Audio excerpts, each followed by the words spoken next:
Like there's also like just a complete like I don't know. It can manifest in a bunch of ways. It depends on the type. Mind. Yeah, exactly. It depends on the type because I have like inattentive type, so I don't look ADHD just sitting there, but like my brain is not focusing on whatever's going on. Same. Mm-hmm. Yeah, that's what I was talking about is inattentive presentation. Mm-hmm. That's basically how I am. I can fiddle around and stuff too, but I think it more comes across as people being like, hello, like, are you there? Fucking spacey brain. I'm like, oh yeah, what? Yeah. When I told my wife that story, she was like, yeah, that doctor's wrong. She's like, no, you're definitely fucked up. You got problems. Yeah. All right. Exciting. Greg, there you are. Let me hear you. Wow. Welcome back. Wow. Alrighty. Hitting the renewable Greg, fuels hard, huh? Yeah. We've been literally stalling. We've been stalling my bad. fucking hard. No. You're fine. We've just been going on tangents. Hey, that's the benefit of ADHD. Is just the ability to just endless content. Yep. Exactly. So Greg, go ahead and like start us off by like telling everybody like what really like the conversation specific to renewable energy that you had in mind for the panel today. Oh, okay. Yeah. So I let's see.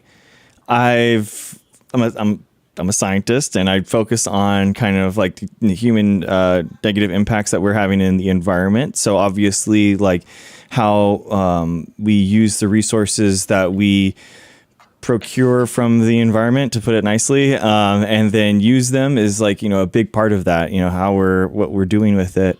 And what I really like about LEVLHEAD's coverage is that it focuses on local things that people can see, and what the local power plants are doing, what's happening with runoff, those type of things that people can kind of touch and tangibly see. Because something that I'm kind of frustrated right now with the whole narrative around climate change is that it's so focused on like CO2 ppms, and it's not really like, that's not really tangible for people. That's not really, you're just living your life and you're seeing that number go up, but how can you have an impact? What can you do in order to do that, to better the environment and I think that LEVLHEAD's coverage is a huge part of that. It's like one of the real big parts of why local newspapers are so important, and such a big part of our democracy is kind of like being a whistleblower on bad things that are happening, and then also talking about good things that are happening. So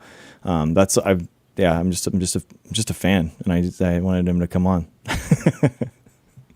Well, I think that's a pretty like interesting way to phrase it, because that almost like is manufacturing consent, but for good. Like if you can get media to actually focus on like scientifically minded solutions, that's a way to like get it into people's heads that like, hey, this isn't just like dooming and watching the world burn. I mean, a decent portion of the world will probably burn, hypothetically and literally, but like there's still shit that we can do to blunt the impact. So that's actually probably a pretty good segue. LEVLHEAD, go ahead and maybe just like take us through the article. I'll repost it in chat just in case anybody has just come in. But kind of take us through like what you've reported on. The article itself is about our local provider. They don't actually, the larger generator of electricity in like this region, northwestern Colorado and some parts of Wyoming, I think, is called Tri-State. So maybe they cover Utah as well. I guess I would assume that's probably why they're called Tri-State. And of course, they have big coal plants, and they've, because of the mandates to control emissions, which I don't know how the Supreme Court's decision affects any of this. But because of the mandate, I don't think it will. Because of the mandates to reduce carbon dioxide in the atmosphere and just greenhouse gases in general. But I think specifically carbon, because of the mandates to reduce it by what? Reduce it to like 30% of what it is currently by 2030, or maybe reduce it by 30% by 2030. I don't exactly remember, but because of like, I think whatever happened at the federal level, the mandate also came down at the state level. So Colorado's, politics currently is oriented where the Democrats have a supermajority in the state Senate and the House, and they have the governorship. So they've passed a lot of progressive stuff relating to a variety of things. But one of them, like a lot of stuff around energy, including, and people have also voted in stuff like Senate Bill. Oh God, I can't remember what it is. Senate Bill 158 or something along those lines. It's been a while. That created like additional setbacks for fracking and stuff like that. And that includes this mandate to get off of, get off of fossil fuels to whatever percentage, which I can't remember. It's in this article. For whatever reason, the number 30% is coming up for me. Let me just check that real quick. I think it's somewhere on there. Yeah, I guess I didn't actually put that in there. Or maybe it's just not 30%, but the carbon emission reduction goals that have been mandated at the state level mean that Tri-State will have to shut down power plants. And one of the closest power plant is in Moffat County, which is the corner, the top left corner of Colorado, the northwesternmost Colorado county in Colorado. And one county below that is Rio Blanco County. So that affects our economy because a lot of people are employed by the coal mine. And then additionally in Rio Blanco County and the county below makes up like the Piceance Basin, which is where there's a ton of fracking. There's tens of thousands of fracking wells. They're always trying to frack new wells. It's mostly federal land and blah, blah, blah, blah, blah. But in terms of shutting down the coal mine, what that means is that we have to replace it with something on the grid because it's providing a certain percentage of energy. And the person I talked to is somebody, he's the president of a local power co-op. And it's like I don't know if it's like an owner co-op. It's not an employee co-op, but it's an electric co-op to where everybody who, like everybody who receives the service is like part of the co-op, and they all have votes. Like they can all vote for the board, and it's called the White River Electric Association, is what it is. And so they have, even though they're just a provider, they basically receive all the electricity from Tri-State, and then they distribute it to people's houses, and they measure it and they bill people and all of that stuff. But they've also started experimenting with like providing some of their own energy, including having like their own little solar farms. They set up a little hydroelectric plant. And what I talked to this guy, his name is Alan Michaelwick. Michael Wicks or something like that. Very Polish. Yeah. So I talked to him, and he basically explained to me like when you have solar or when you have even hydroelectric, one of the main challenges, particularly with solar, is that, I mean, there are a variety of things with solar, but one of the main ones is that obviously at nighttime, you're not going to be generating electricity. And then during the winter, you generate significantly less energy. Anytime there's like, if you have, like a big storm comes through and you have like 3 cloudy days, that can affect the output. So you have to either store energy or you have to figure out other ways to replace it. If you can have multiple different versions of, of power generation, including solar and wind and hydroelectric and things that can sort of like fill the valleys is the term that I used. Whenever there's a dip in one energy source, if you can have another energy source, then you can sort of help to meet that demand. The other aspect is, the other big component of this, I guess, would be interconnecting local grids, they're all connected to like a broader grid, but connecting them all together even more, so that, for example, whenever there's wind blowing in any part of like this region, going all the way from like, the north, like northernmost border of the United States to the southernmost, that whole Midwest area, in the center is where like a lot of the wind power is. So being able to tap that power when required can also help to fill the valleys. But it gets really complicated. And there's also the economic aspect of it, where you have to like, even if you can get people to buy in, which people around here are climate change deniers. They don't use the term climate change. They only want to say aridification, but that's just their way of not saying climate change. But it's super obvious if you're a farmer. You know how much water there is, you know how dry it is, you know how hot it is. Wow, that's like your life. I've never heard that before. Aridification, the gradual change of a region from a wetter to a drier climate. Whoa. Yeah, because that's the primary. Fine, we'll go with it. We're gonna go. I said the climate word. Oh God. That's the main way that we observe climate change here. And Northwest Colorado is also. I mean, that's like the most direct visual impact that we have. But it's also. I've got a good one. This area of the country is also considered like a hotspot. If you actually look at the rate of like average warming, if I'm not getting this wrong, I think in Northwest Colorado and like this general sort of area, the amount of warming is actually double the rest of the country. So it's like it's hotter here, but it's like so much noticeably hotter that it's just like it's honestly depressing, and it makes me hate going outside. My friend that lives in Colorado was like 108 this week. I was like, what? Wait, I thought Colorado was cold. It was cold. In the winter. It's just like Utah. It's like cold for, the winter and the fall, and then it's fucking hell. But we have a super apparent version of this, like in Utah. It is so hot that the Great Salt Lake is like evaporating. We've lost like, oh God, how much was it? 10 feet in water elevation since they started measuring in 1847. So, and holy shit. It used to cover 3,300 square miles, and now it covers less than 1,000. And the worst part is that it's like a dead end lake, so nothing flows out of it.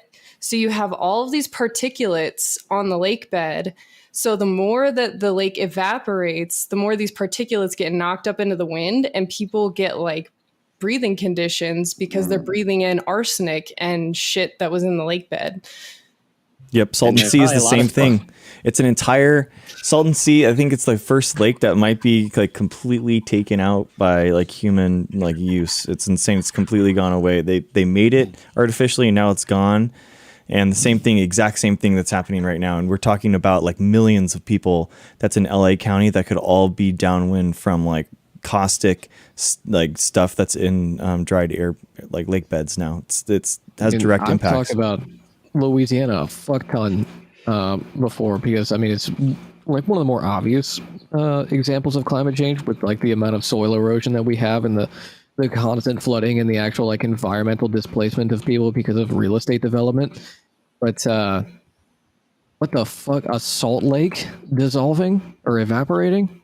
Yeah, it'll take longer because it has salt in it. The water doesn't evaporate as easily, but when it does, it leaves behind a lot more shit, especially because it's a terminal lake.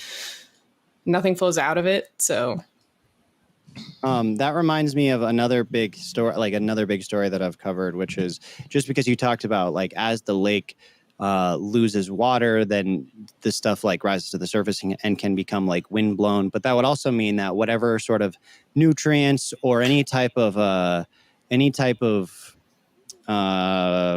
like pollutant that's in the water is now going to become less diluted. And that's what we're experiencing in large part. I mean, there's a variety of factors at play, but in large part on the White River, which Rio Blanco County, Colorado is referring to the White River. So one of the things that we're experiencing here are algae blooms and along the river. And that's another thing that I've reported on, because because it's drier over time, the soil gets cooked, and like the snow, when it melts, there's not moisture in the soil. So it just like soaks into the soil, doesn't make its way into the river. And then that ultimately impacts everyone downstream, like in the whole Colorado River basin, which of course is like 40 million plus people. But the algae blooms are becoming more common in rivers that were like never experiencing algae blooms like where we are, because traditionally like these rivers stayed cold all year round, and that's starting to change. They're not really staying cold nearly as long because there's significantly less water in them from the like snowpack runoff. So this is quickly devolving into a climate change doom conversation, but it's okay. They always do. Yeah, I know. Whatever. I mean, like the other thing that I maybe think we could talk about, and this is something I think about a lot, in regards to what Greg initially said starting out, is that the people out here, yeah, there is a lot of climate change deniers, and there's a lot of people whose livelihoods and their history and their identity is wrapped up in the industry of fossil fuel extraction.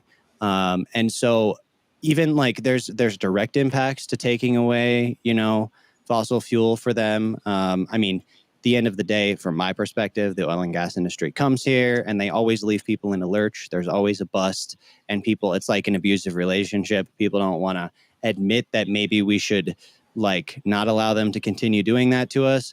But ultimately, we have to be able to, provide just transitions for these people. And I think that if we can demonstrate that we can have the same type of economy that we have out here, an energy economy, but built around renewable energy, built around solar and, combination of solar and hydro or geothermal and hydroelectric and blah, blah, blah, then hopefully if they can see that, like, okay, we can go from the fossil fuel economy that leads these people in large part towards being reactionaries. There's other cultural influences, but I think that that's like one of the key things is the economics here is that they're not ever going to even they're not going to move on to any other type of non reactionary politics. All they see is that you're trying to take away our way of life by trying to get rid of fossil fuel industry. So, and to be fair, that it is true, but they just need to grow up. Yeah, also, I mean, using your reporting, your actual position at a media outlet, do you think you're able to frame the issue differently for some of these people so they might actually get an understanding that you're not out for them, you're not trying to cancel their fucking hamburgers and their cars, but it's more about we need to survive, otherwise the planet is going to cancel all of us type of deal. And how do these articles that you write, do they have conversation starting ability? Have you noticed that in your community, at least with respect to this issue?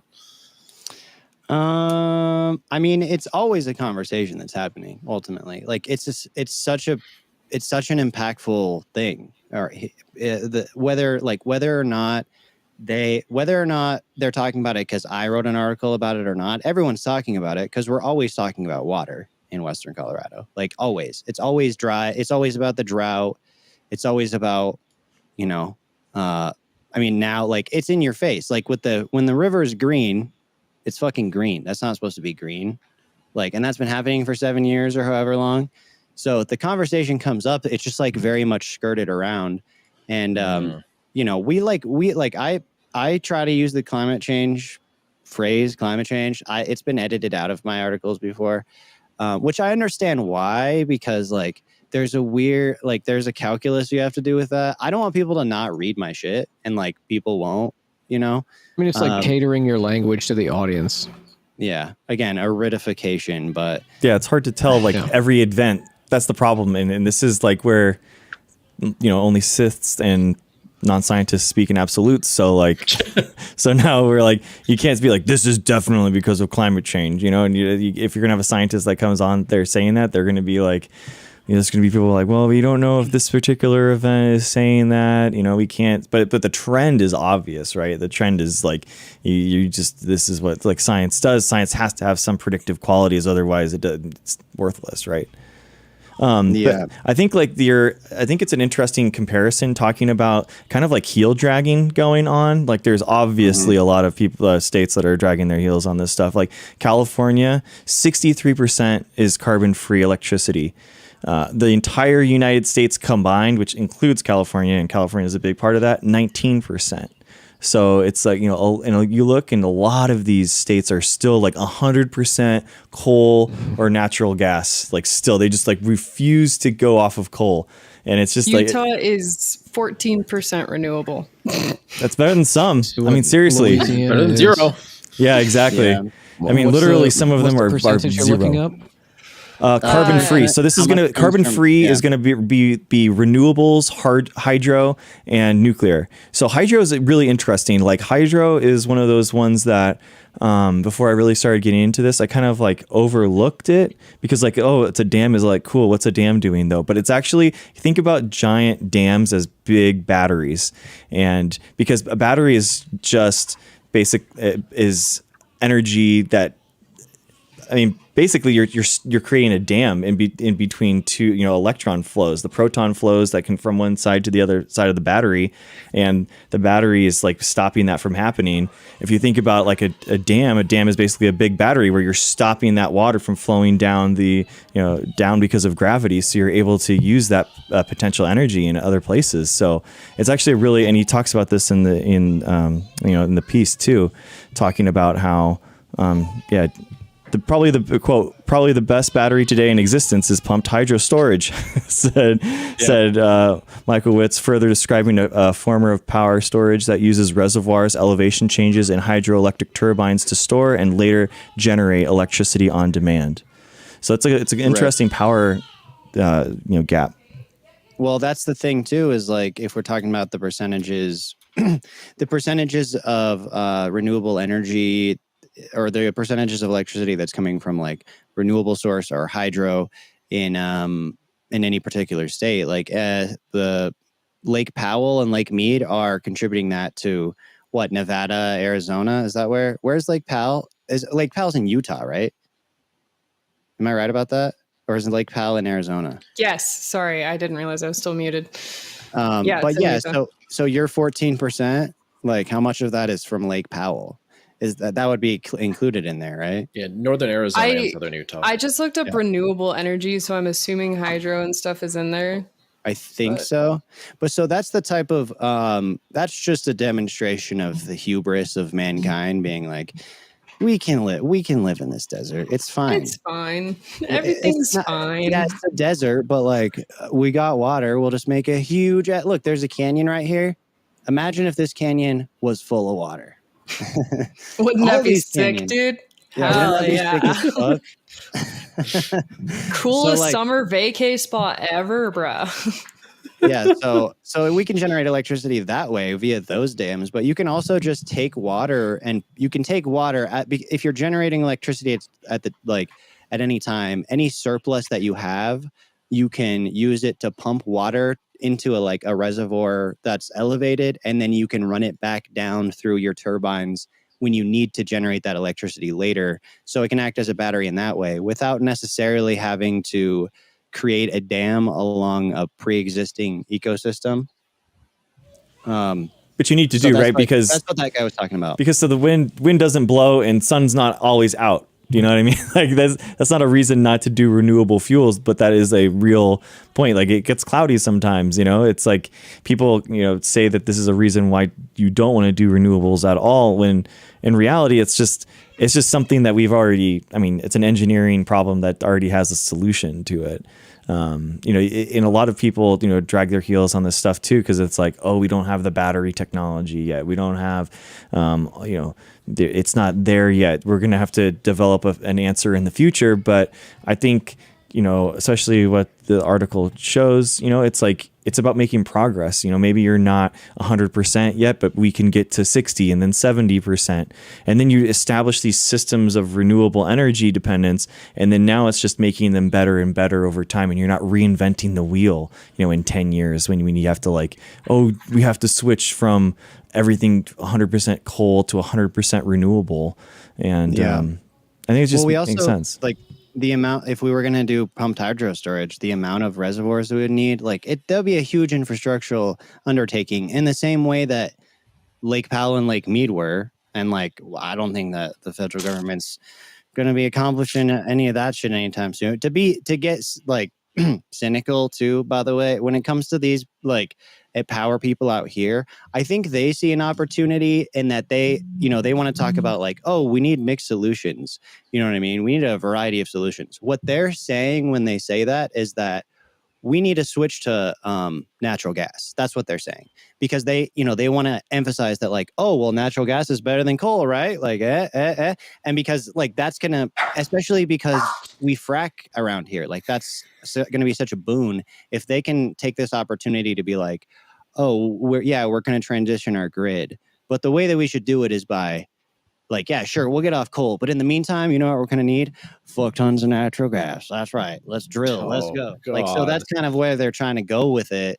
I don't know how sincere they are. And even that guy who I interviewed, by the way, said some pretty interesting stuff about not understanding why, like he basically was like very anti-intellectual about the concept of measuring parts per million in the atmosphere, and how he's like, how do we even know? Like, how do we even measure it? Basically, it was a little more nuanced than that, but I just wanted to be like, what are you even saying, dude? I don't know. So I got like climate denier vibes from them. They'll always be like, sure, we have to transition, but like also wink, wink, nudge, nudge.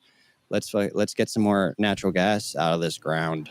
Well, it's really weird, like the SCOTUS decision. Just to sorry, Marcus, to link it to that, like it's weird. I mean, basically, the EPA decides to create this like market, this carbon trading market, where they can actually upgrade and change their energy sources, and it was really weird listening to the oral arguments because you have all these coal fire power plant lobbyists that are basically like, in order to get our investment, we need to, spend, billions of dollars to get rid of all these coal power plants because they were slated to be used for like the next 50 years. And now we just built them. And now it's like, we need to run them for 45 more years. And the whole point of that whole cap and trade system was that like, you can buy your credits, your good carbon credits from like another power plant that's doing it renewably, and then kind of like transition over time. It was kind of like a natural investment mechanism that these cities and their energy cooperatives or whatever the people that are running the electrical grids can kind of like transfer to, and that's what I'm really scared with this CO2 thing not being permitted to be regulated by the EPA. It's like, what is the future of that? Where is the money now going to be coming for these coal-fired power plants? And it's like we can't run them for the next 50 years. There's no reason to. It's cheaper to run it on natural gas. Like I don't like natural gas, but like just ask Germany right now. Going to coal, just going from renewable to coal is a very weird thing. I don't know. It's just it's a weird scenario. Like, are we expecting like neoliberals and like the Democratic Party especially to like start hawking natural gas? Like, is that a thing that's going to be coming up now? Because like, especially in the aftermath of the SCOTUS ruling, like you just mentioned, if the EPA is basically kneecapped, are we just left saying, well, it's better than coal, so natural gas all the way? We're going to be rolling coal. Well, it's crazy. You already are. If you're like living in like Missouri, it's like if you plug in your Tesla, you're rolling coal everywhere in that sucker because all that electricity is coming from coal-fired power plants. Speaking of which, I looked it up just to see like where Louisiana was in the rankings. I found a list of U.S. states and territories by carbon dioxide emissions, and Louisiana is number 4. Who's number 1 per capita? Texas. Percentage of total emissions, Texas is 99.51%. And it's 13.7% is their total emissions, or percentage of total emissions in the country. Damn. They do 13%, and Louisiana does 4%. Yeah, it's okay. Leading states by primary energy consumption from coal in 2019. Yeah, I looked at the same. Yes. So, it is nutty how big. I mean, Texas is a huge economy too, so they're like constantly, The thing with natural gas though too that we should keep in mind. Astral Store mentioned this is that there's a lot of unmeasured emission from fracking and natural gas because there's a ton of orphaned wells is what we call them in Colorado. I'm guessing that's probably a broader term that you could apply. There's orphaned wells, but even wells that are actively producing product, they haven't been capped yet. And actually 2 weeks ago, by the way, we had a well blow up that people were trying to like cap and somebody died. just right in our county. Yeah, so there are thousands of wells that need to be capped, and apparently it's dangerous work. I didn't even know that. I mean, I know drilling in general is dangerous, but like any of those wells are leaking methane, which, as we know, is more potent than carbon, and like it's not really tracked. It's something that activists here have spent a lot of time trying to, move towards regulating and determining like exactly how much methane is put out there. But then you also, like, if you understand the fracking process, or if you've ever seen a frack pad, you literally have like the biggest fucking diesel engines ever, like just lined up, all running constantly to generate the pressure required to inject, millions of barrels of water and salt and sand into the ground at high pressure. So there's a lot of emissions associated with the fracking process that doesn't necessarily come as a result of just burning the fuel once you get it processed and refined and all that stuff. Yeah, that's a good point. But yeah, I can't remember. There's something else I was going to bring up. I don't remember now. Canada is like doing most like natural gas and like petroleum. So you can get so that's where a majority of the US like our gas comes from, is actually Canada. Oh, what do you mean? I thought we were energy independent. Oh yeah. Well, we do produce a lot of stuff, which is kind of like a weird part, right? It's like we produce a lot of it and then sell it at a lot of it at the same time, because we just use so much energy compared to everything else. Because a lot of the stuff that's coming from like oil and it isn't all going straight to cars, right? It's like used for plastic production, stuff like that. So it's you just use a lot. And we do produce a lot. And like speaking of neoliberals earlier, one of the things that I think is kind of funny, and Marcus asked about like, are neolibs going to start pushing natural gas? The funny thing is, like in the Piceance Basin in Colorado, when we had our last fracking boom for natural gas, it was when Obama was the president. Throughout his presidency, like from the time that he got elected through like a few, I don't know, until like 2014, 2015, things like tapered off or whatever. And then we have the bust. But it's just kind of interesting because people out here are like we didn't get much of that during Trump's presidency. And I think this partially speaks towards like what power the state has and in terms of regulating and preventing a lot more of that type of production from happening. But as far as I know, didn't Biden's administration, like, hasn't there been a significant number of oil and gas leases sold since he became president? I'm pretty sure we're gearing up for another boom here. I don't know if we are here specifically in my area, but definitely certain aspects wherever it's easiest to get the stuff, because as soon as they tap those resources, that's when they start getting closer to houses and stuff. And that's not legal in Colorado anymore, to be within like 1,500 feet or whatever. Oh, that's nice. Yeah, I posted the U.S. crude oil production historical chart. Damn, I had no idea, dude. During Obama, look at that, the 2008 to 2016 jump. That is insane.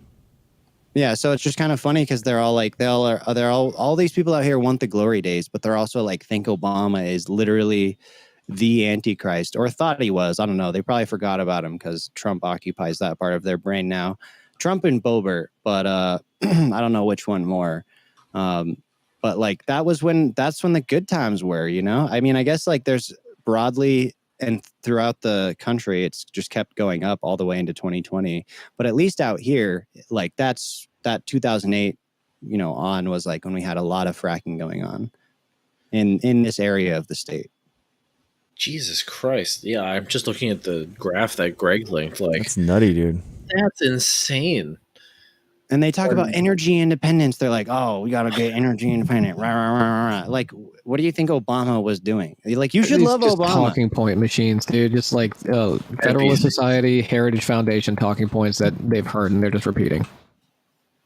It really goes to show how much better and long lasting, like renewable jobs would have been if we would have invested all that into, like renewable resources. Renewable, like, what I mean, installation, manufacturing, fucking all of that. Yeah, exactly. I mean, we should probably define. Go ahead. Oh, I was just gonna say, like, even during that time, that was like when there was a big anti, like, renewable or green energy initiative, even like just within the culture, because that was like the peak. Oh, a Prius, nice. Like that was during that time. You know what I mean?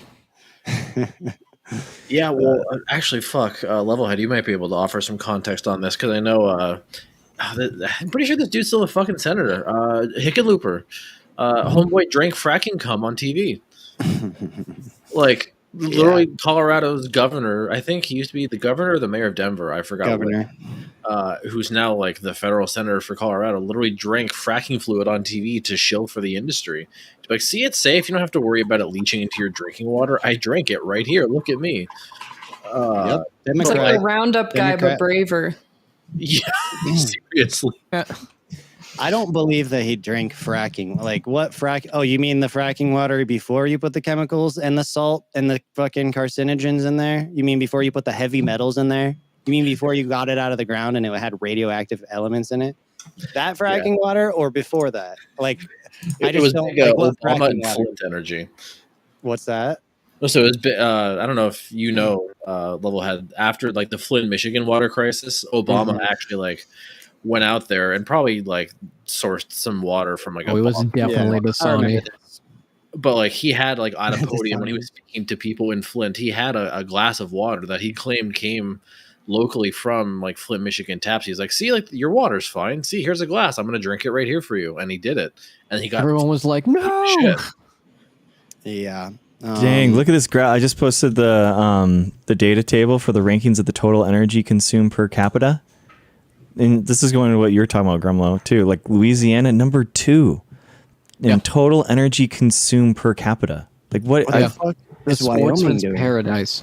I don't, is it because why would like Louisiana's right by everything? Like I can understand Wyoming because you got to like ship everything. Maybe they're very far apart and it's kind of like inefficient. But like Louisiana's hotter than Wyoming. Like I wonder about this. I wonder about this graph. Like, is it because Wyoming generates a ton of like wind energy? They have fracking and stuff too, but so like they probably export a lot of the energy, like or other states. This is what I was talking about earlier, like these regional transmission organizations, RTOs, was something we talked about. And I wonder, but I don't know if this graph is like including or if this is including that. Like, it'd just be energy consumed, I think, not net. Energy consumed. What the fuck are you doing, Wyoming? It's not net. Isn't the population of Wyoming like 800,000 or something? It's more less than that. It's like 121,000 or something. I don't know what's up with Wyoming. Yeah, it's like less than a U.S. representative. Yeah, it's 581,000. What? Oh, okay. What the fuck? Wait, in the whole state? In the whole state. No, the whole thing. Yeah, Vermont, where I am, even has more people than Wyoming, 624,000. Wait, that's in the state? In the whole state. Yeah, Rhode Island has 1.05 million.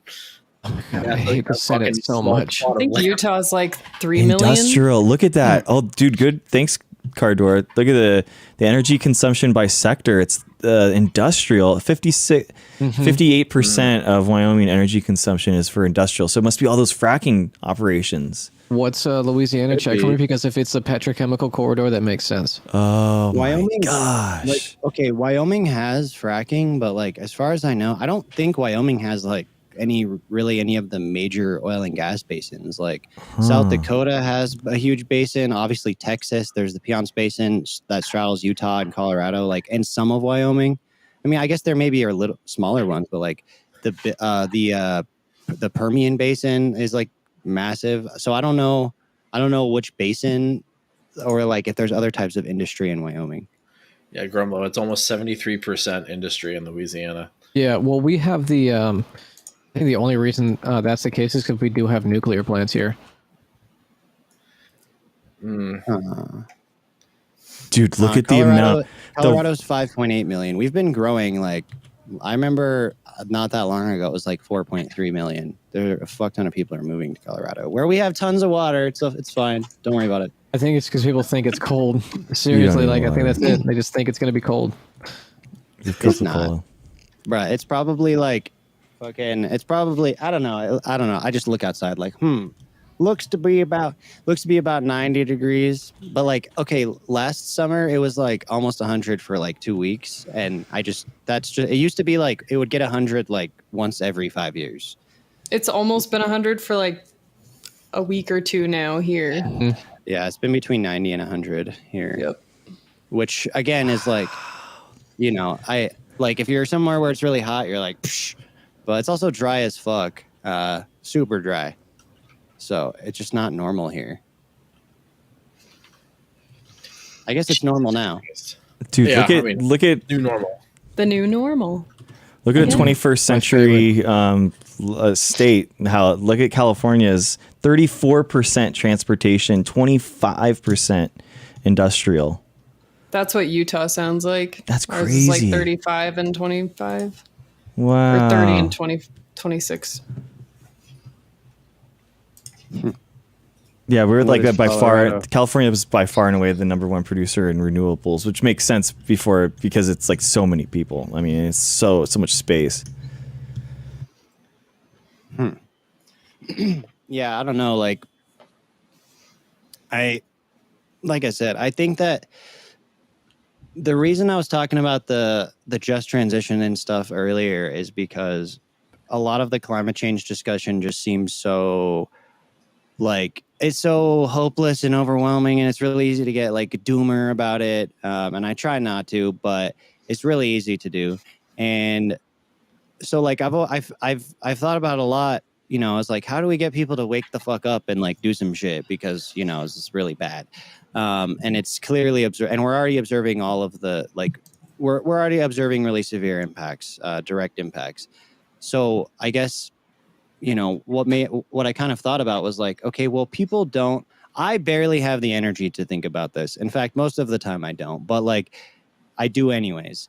But most people don't have the time to think about that, even if they're not necessarily like a climate change denier or whatever. People are just trying to get through their day to day. And so like, that's why this is kind of what pushed me further to the left, I think, in a lot of ways, was recognizing that like, we have to address people's economic situation to a significant extent. Like people have to be able to have any kind of leisure time at all to be able to like think about existential questions and like completely reorganizing and restructuring our society. But I'm not saying that I have hope. I'm just saying that this is what I've thought about. I'm not saying I have hope for any of these things changing. That's just kind of where I look at it from. And a big part of that, where I'm at, is trying to like educate people where I can and where I have the opportunity on like actual renewable energy and transitioning our economy, not just our energy grid. Well, so then like, this kind of almost brings me back to what I was asking about a little bit earlier. Do you think like being able to write in a local outlet, like, do you think that's an effective vehicle to educate and to almost maybe even radicalize? Like, I know, in some capacity, I think this is like a family run thing. Like the outlet that you write for is a family thing. But like, are you able to almost kind of like sneak in that like, economic and political angle into your stories, or is there a lot of like, top down editorial control over what you do? There's not probably as much, like there's not a ton, but I also, I guess, self-censor to some extent, like I was mentioning earlier. I don't know, like I see the impact that I've seen the impact of my stories, particularly when it comes to local politics. Like I did reporting on our county commissioner and like his behavior as county commissioner, and employees who had accused him of like creating a hostile work environment and all of this kind of. I did a whole bunch of investigative work around that, and he ended up getting recalled. And he blames me or what? Like I'm one of the big villains in his life now, apparently. That's awesome. Yeah, but like, so I've seen the impact on that. And this guy was like, this is one of the people responsible for listening to the psychopaths in our county who come to the county commissioner meeting and just say a bunch of numbers about, and then are like, so, and this is why we should throw all the Dominion voting machines in a big pile and light them on fire or whatever. Like he ended up voting to defund our Dominion voting machines. So I've seen that impact, but I also, I guess, kind of did a little bit of a debunk once about like the labor shortage. You could also call it an explainer. I went around and like interviewed businesses and got the perspective of like, oh, nobody can hire. And then I talked to some like economists at the state level, and that was really informative about why, like, why can you really not hire? Is it actually that people don't want to work? And the answer is no, for a variety of reasons. It's just a lot of times it's just that you suck as an employer and you need to like get your shit together. So Shocked to find out. yeah, you need to pay more. And also in a town of 2,500 people, if you suck to work for, everyone knows already. So if people don't want to work for you, maybe your reputation is bad. So I guess that's another way. I don't know, like, I don't necessarily advocate for like lefty shit. I don't like people out here are sketch, like I honestly worry a little bit sometimes, like that one day my family and I could become a target because like that video I sent to you, Marcus, with the anti-vax health commissioner dude.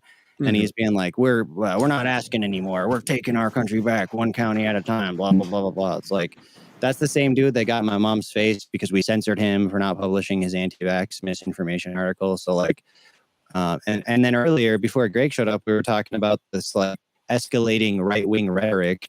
So that also makes me, I just wonder, I'm like, should I leave? Should I? Like, we provide a valuable resource to the community and we are a trusted resource. We're carrying the legacy of this 137-year-old newspaper that has like been somehow able to survive despite the fact that newspapers are dropping like flies all over, or getting bought up by large conglomerates. So like, we definitely have a significant impact in our community. I think. As far as like my personal politics, I'm definitely the most radicalized one in my family. But I think my mom is he bugging out for you guys too, or is that just me? He's Robo LEVLHEAD for the time being. Okay. Yeah. Oh, okay. Robohead. I don't know how long I've been doing that. I did. I don't even know if you can hear me right now. So yeah, we can. You're just cutting in and out with a little bit of a Robo filter. Bleep, bloop. Here, I guess you'll have to give me a second because maybe my internet will get better. I was going to mention that at the beginning. My internet sucks. Yeah, it's as Alt Miss Frizzle says in chat, it's rural internet. So yeah, we got to wait for the cloud to move a little bit. Okay, good. As long as you don't say Elon, I was going to bonk you if you said Elon Starlink. Oh, no. No, yeah, I have a special chat. I have a special chat command for this moment. Here, I'll just paste it in chat because it fucks up my streaming all the time, like every day, pretty much. That's what you get from. What's your ISP? Comcast. Oh, me too. Mm-hmm. Mm-hmm. The God of the Old Testament is testing his puny wrath on my internet connection. Yeah, this feels like a throttling moment for sure. They throttle my shit all the time. So much for the ever online radical left. There you go. Not online anymore. No longer terminally online, thanks to Comcast. Yeah. They don't want grass touching via Comcast. Can you imagine if Comcast started doing targeted leftist ads? Oh my God. You know who you have to thank for being able to retweet Bernie Jordan or Busters. Peterson, Bernie all day? Fucking Comcast. Can't have a revolution without internet. I mean, true, but the revolution will not be tweeted. God, that would be such a hell world if ISPs were somehow propping up an actual vanguard party. Oh. I don't know. Am I still roboting? You're back. No, you're better. You're better. Okay, cool. Imagine. I mean, think about that. Though. How much power are the ISPs going to have in the future as we move forward into this climate indoors most of the time apocalypse? Too much. There's going to be a merger. Okay, so we talk about like capital accumulation and like market enclosures. there's going to come a kind of like a nexus point where communications platform, telecommunications merges with every other sector, transportation, all sections of commerce, healthcare, literally everything. So it's going to become a point where the industries are indistinguishable from one another. So almost just kind of like everything. I mean, it almost feels like the Amazonification of everything, where like a large entity like that just winds up consuming every sector. Fuck, wasn't Think there about how many things work off of Amazon Web Services. Or Microsoft. Yeah. God, hang on. I swear there was a Black Mirror about this. Go on. Or Sinclairification when it comes to news. Oh, God. Sinclair Broadcasting. This And is a clear Sinclair's like an presentation oil and of gas, democracy. like, right? Sinclair's like an oil and gas thing too, right? Sinclair's Petroleum. oh fuck. No, it's I think it was the Sinclair small TV. Broadcasting Group. Yeah, it's the Well, I TV, know- small TV. I know it's a TV thing, but isn't Sinclair also? I thought they were like a. I thought that was like. Is it a Sinclair gas station? Yeah, there were Sinclair Yeah. gas stations. I feel like I've heard. Maybe it's different. Maybe it's out west. Maybe Yeah, that's that might why be Amber also knows about it. Oh, they're the fucking dinosaur ones. They're Yeah. the ones with the big dinosaurs that they dress up for holidays. Oh yeah. Sinclair Oil Come on. Oil Corporation. We don't know the name of the gas station. We just know it's the fucking dinosaur. It's Sinclair. It used to be. I don't know if they're around anymore. Like the ones that used to be called Sinclair. Oh, we've got. Oh, yeah, you're right. There They are a got couple changed. that have. Yeah, but we Speaking do of- have at least one. I've seen at least one full-on Sinclair. There are a lot of converted ones that just kept the dinosaurs, even though they're a completely different brand. How are But you gonna take a 3D molded dinosaur off your gas station? that you dress up on every holiday. He's got a closet of costumes in the back. Oh hell yeah! You guys have Murphy gas stations where you're at? They're like a subsidiary No, we company have- of Walmart. We have Come and Go spelled with a K. K-U-N. Oh, yeah. Oh yeah. my! Oh my god! How is that? That is crazy. We don't have Yeah. that. We have Pop and Goes. We got Pop and Mavericks. Yeah, we have Mavericks here too. Oh, really? Yeah, well, they started cropping up. Where did they like, They've start? been expanding. I don't know. They're in Wyoming too. I love Maverick. It's Yeah, like actually- luxury gas station. It's crazy. I Have you ever remember- been to a Buc-ee's? Remember when the BP oil spill? I know happened? that's an oxymoron, I but don't know. You're talking about like an individual dude, like Bucky's, like that's the guy's name. Is that what you're talking about? Oh, y'all like, oh my God. I have no idea what you're talking about, dude. Yo, people who haven't been to Texas and the Gulf South don't know about Buc-ee's. I have no idea. I hate Buc-ee's, but it's like a cultural icon. What is Like, it? what if Cracker Barrel, the toy section of Cracker Barrel, and gas stations met up with a Costco, and then you slapped like 400 gas pumps on it. Oh, Welcome to Costco. I love you. Yeah, it's exactly like that. They got pretty decent like barbecue there, and they have like 1,000 drinks in their own brand of candies. And then there's like a clothing and like outdoorsman section in it. You can go there and get your fucking camo, brother. Maybe pick yourself up a tree stand and some deer feed. We got a big gas station like that here recently. Well, it's not a gas station though, is it? It's like a combo gas station, multiplex, super America place. Sounds like. Hang on, I'm looking it up. I'll show it on my camera so that you guys can see how gigantic these things are. We got one that's called like Golden Gate, and it's not huge, but like we don't have billboards in Colorado. I don't know if there's a law against it or whatever. We don't have What? billboards to protect like the view or something. That's awesome, dude. That We is do so have them cool. in Denver, we have them. Except Ban that this billboards big for real. gas station got built along I-70, and they built a huge ass fucking sign. It's so big. Like, Okay. how is that allowed? That's weird. Check wow. this out. See that building with the helicopter pad with the beaver on it? Wow. What? It has a helicopter pad. It's a helicopter pad with the beaver on What it. is that? What is the helicopter cool. pad for? Who's landing at this Okay. place? It's for in a Bucky. helicopter? What do you mean? It's for Bucky, the Oh, beaver. Oh, is that the Oh. beaver? Yeah. Wow, I Here. love that. Here, commitment. I'll That's zoom in so so you can see them. precious. Yes, please.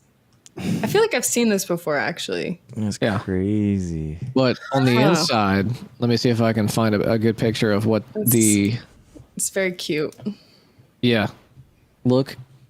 Oh my god. I just love the sentence that came out of your mouth. Like, do you see the helicopter pad with the beaver on it? Like, words I That's never right. thought I'd hear.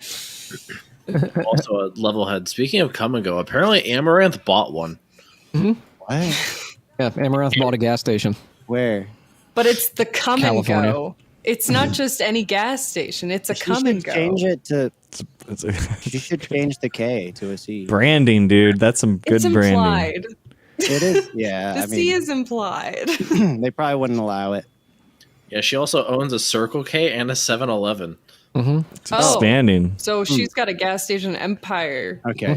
She's inflating A ruthless her. businesswoman. Yeah, look at this It's- one lonely old man right here, just like It's walking in a sea guzzling. of candy. How Oh much my candy God. do they have? A lot. This is only one section. Wow. No Yeah. wonder why America. Wait, is that a Bucky's? This is what Bucky's looks like on the inside. Yeah. Speaking of how we use our resources, What behold. the fuck? I know. Yeah, dude. Consumerism at its finest, ladies, gentlemen, and NB besties. Oh a yeah. bajillion plastic things. I mean, Oh, I- you should see how much Back- plastic scientists go through, my dude. Sugar Oh my inside God. plastic. it's- Yeah, you're we're not not- wrong. At least ours is more justified in terms of the Well, morality. yeah, but like sometimes you just dump out your tips container and you're like, fuck, that's a lot of plastic Yeah. from the micropipette. How Oh, many man. fossils had to die for this pipette tip? Yeah. Yeah. I mean, How I many think Sinclair dinosaurs went in? True, actually. Yeah, every pipette tip box is a Sinclair gas station that had to be shut down. pretty I would much. buy those sponsored pipette tips, sponsored by Sinclair. But As long as each one has a dinosaur on it. Exactly. I think we're all like highlighting like a part where it's like a part of our culture and where our way of life and this infrastructure that we've built across our entire country that all is focused on a particular thing. Like the gas station experience is ubiquitous across the United States. So the idea that we're gonna somehow rebuild all of these things into like electric vehicle battery hot swaps or something like that, I feel like it's just so. Yeah, I mean, it'd be nice. It's a great idea, but man, we're talking about trillions and trillions of dollars now in order to the do that. degrowth conversation is really frustrating. Well, I mean, it's just like we have these tanks and we have basically my point is that I think we need to go in the energy, the point of least resistance, and the end user should feel less of the like we need to completely change your life and how you live your life kind of thing, where it's like if we can just have, like, for example, I'm sorry I'm gonna have to bring this up again, but algae biofuels for the gas as opposed to fossil fuels as a gas, nothing would change for the end user. You know, I think that like solutions like that is like a huge step forward rather than like we need to rebuild every single gas station and burn it to the ground and then build another one, because that's just like another consumer capitalist solution, right? Oh, we just need to build more stuff. We need to buy more things. We need to buy more chargers. We need to buy more electric vehicles, as opposed to just like using what we already have and just making it renewable. You know what I mean? Well, that's because like opening those new things fuels the consumerism. It fuels us spending money and giving them money. Like, I don't think, yeah. I mean, both. Are you Both saying do. that we can't buy our way out of this? Yeah. Are you saying I No, can't I just don't think vote so. with my dollar? Yeah. I'll just go to the store, buy some shit. Climate change solved. Well, we just gotta buy the right things. We buy fish that can deal with the microplastics. That's the idea. Well, so actually, I mean, this actually brings up a question that I think goes back to. I think we've already like kind of touched on this twice, but Levelhead, for the article you wrote, did you like how many like actual professionals did you wind up talking to, like working in renewable energy? On the record, just that guy. And then I mean, like I've talked to a lot of people like that. I also use some of the knowledge from my time talking to people who are developing. Well, okay, so another person off the record, or another person not off the record, but on background. Off the record means that I wouldn't like say that I talked to them. I wouldn't reveal who they are. On background means that I didn't quote them in my article, but they provided like information. Oh, So yeah, that's a distinction that like we'd make in, you know, reporting, or when I'm like trying to interview somebody, I'll make that distinction. But somebody I talked to on background is actually in Trauma, who a lot of you probably know. Oh, And yeah. Trauma love works in trauma. and Trauma works in this industry, and Trauma is involved in like solar specifically. I can't remember exactly, but they also do a lot of mapping and looking at like, you know, I think they're in Virginia, but so I talked to them to try and like run it by them and get their thoughts, and actually went on Smite Night's stream to just kind of like talk about that stuff. And Introma was there as well. So I pulled from that. And then I also pulled from prior reporting that I have on this thing called Cogency. And it's a company called Cogency, and they just, I guess I can post an article on this as well. But they just received $5 million grant award, or congressionally directed spending request earmarks from Congress through Senator Hickenlooper and Senator Michael Bennett's offices to develop this solar. It's a combination of solar and geothermal, where basically they use heat that is dissipated off of solar panels.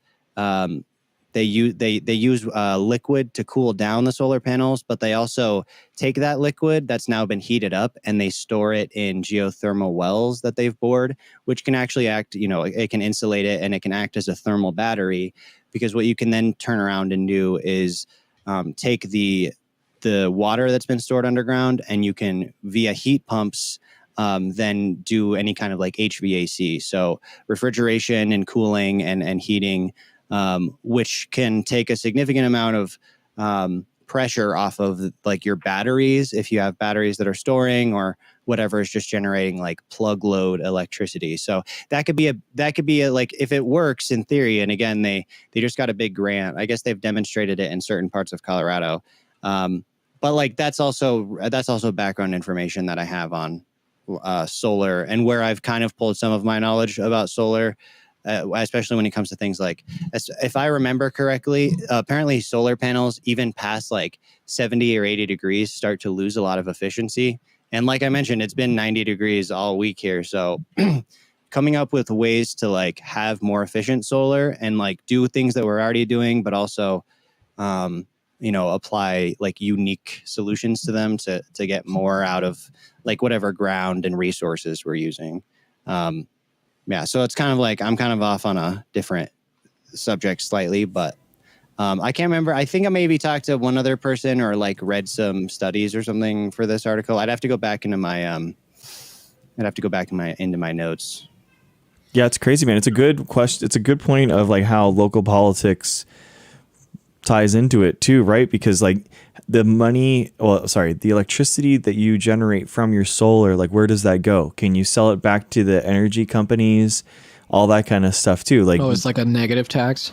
Yeah. So Yeah. A lot of times like the energy companies make the argument that basically like, hey, we didn't, you know, the San Diego Gas and Electric that was founded, you know, that I got my electricity from. And they're like, our business model was founded, you know, 20, 30 years ago. And we weren't like set up in order to like pay these people back for their energy. We kind of like have our economic system going, and this is kind of putting the wrench in it. So there's a lot of like, you know, there's limits on like how much you can sell back your energy. Can you sell it back? And it also puts into this idea of like using your electric vehicle or something like that as a storage system, so that you could like get your solar panels, get that energy, store it in your car, and then run your house off of your car and during some other days too. So like, you know, it's called like two-way charging. Yeah, I don't know. Like, I mean, if we're talking about solar cars too, that thing gets brought up with the grid discussions a lot. Is just like in terms of the current demand on our grid, even locally, one of the things that guy mentioned was just like if everyone here switched to electric cars, which they wouldn't. But even apparently, like, the car guys, like, supposedly, like, when they drive the Teslas, they're like, oh, wow, this is amazing because they're fast or whatever. But that's not going to lead most people to switching to electric. And ultimately, if everyone did get electric cars, the grid would just, like, collapse. Like, it can't handle the demand currently, because it already can't handle the demand because we haven't, like, expanded capacity. At least that's what they say. I don't actually know how true that is, but it seems reasonable. Again, also the other thing too is like if we're cars to me don't seem like a great solution because our roads are also made from petroleum products, so we're not Are we talking urban city planning? Are we talking urban city planning as density? Are we talking trains instead of fucking roads, bruh? Oh my god. Say R1 housing right now. Or R1 zoning. Fucking walkability of neighborhoods, having everything nearby that you actually need. And then also, like, with my internet issues, like people having internet and like, being able to feel connected to the world around them, and not necessarily every American having to have a fucking, SUV and an RV and an ATV attached to the RV with 2 dirt bikes and a boat and every other, petroleum burning vehicle possible, and I have to travel to every 50 state. Like, I love traveling, but I'm also kind of like, I don't know. Again, like you said, Gremlo, the degrowth conversation is frustrating, and I don't want to be that guy, but I mean, there's a lot of cultural artifacts that are really tied to consumer identity. I mean, are you a Marvel fanboy? Are you a DC fanboy?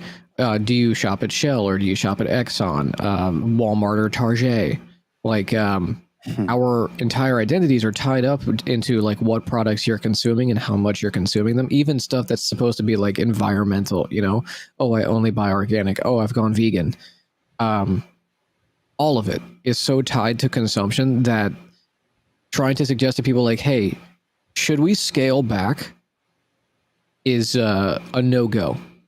Because that means that to them, quality of life decreases. So you say, hey, do we need 40 flavors of Oreos? They think, oh, no more Oreos. We need 80. Yeah. 80's not enough. I need one for every holiday. I want a new Oreo every day of the year. That's free for me, partner. Yeah, we need an Oreo for Management and Appreciation Day. It just tastes like shit. It's just a shit Oreo. Can we talk about how many like special months there are? Like, there's special days now. So many of them are for good causes. Like, I saw a sign at work that was like National Cancer Nurse Appreciation Month. And I was like, that is so specific. Yeah. Like, it's a lot of months. There are so many things going on this month. Is it really your month? Yeah, it's national, like the only bakery in town that does sourdough week. Every month is truck month, though. Yeah, brother. It's always Toyota-thon. National. Could we have a national? Nothing. This month doesn't get to be anything month. It's National Month of Silence. National This month is canceled month. Yeah, everybody shut the fuck up for 5 minutes month. If we're calling this month is canceled, then we'll just call it woke moralist month. Oh yes, let's just lean into the Jordan Peterson stereotypes. Fuck it. Yeah, dude, I think he would actually like pop a blood vessel in one of his. Did you know that he's posted 4 times in the last day? Like, he posted 4 videos today. Yeah, he's can't really get on Twitter anymore, right? Because, well, actually, no, I thought he's. It's the Daily Wire pump. Staff. No, it's to pump Daily Wire Plus. Yeah, they have like an entire like category dedicated to Jordan Peterson. Oh Christ! Oh Yeah. God! Yeah. Ew. I actually wonder about that. Like, do you think that strategy will ever be successful? I mean, like, obviously they can draw in sort of their base audience with something like that service, but Wait, you at mean the end like a specific streaming? yeah. app? Like, it just seems like where most people are always going to be at are platforms like this, Twitch or YouTube, where it's just free to be that. Like, you can just access the content for free. No, it's never going to work. I mean, it'll have a slow burn death, but it's doomed from the start, right? These first round of subscriptions, this is the payout. Right. Like the people who sign on in the first quarter, that's what the payout is going to be because it's never going to reach that peak again. You're not going to expand it until it becomes literally state media. It's just going to either fizzle out or just be completely worthless, and it's just a site that embeds YouTube videos. And that's where all their traction is. The actual videos only get like 10,000 views within the first 48 hours, and that's devastating. Yeah. Yeah. On YouTube, or you mean on their like On website? YouTube. So you can imagine that people who are paywalled to see that stuff, it's even less views. Yeah, that's really not very good. I mean, and how much of that is just people making fun of it? I mean, Well, it's the here's the big OnlyFans question. approach, right? It's the OnlyFans approach to news. I would call it the how to best describe it. Basically, all they're doing is the Patreon model, where you release content regularly, but there is exclusive access content that's only available there, and subscriptions are already very expensive. But Daily Wire, most of their content is day to day. So what? Instead of going on the normal platform where it's free and you don't get ads because you've either got a VPN running or you've got like YouTube Red or YouTube Premium, whatever it is, and you don't get ads. Who's doing ads on Daily Wire Plus? Do they do ads? Yeah, they would have to. Like, they would have to do some kind of ads. Otherwise, everything is paywalled. There's no like freemium content and no like exclusivity to it, right? They have to make some kind of money on it, and if the runway is super short, then there has to be some revenue coming out of it. Yeah, Like in the death. it makes me curious. Like, I don't know if it's just like, even with those hemorrhaging metrics, if they just still have enough like billionaire money to where they can just prop it up and it doesn't fucking matter, or if they have some other like revenue stream that helps keep it afloat. Maybe it'll be like a, if you sign on today with Daily Wire Plus, you'll get $15 off your next Home Depot purchase. Oh God, if they actually start partnering with big companies, vomit. Well, that's who backs Daily Wire. What, the CEO of Home Depot.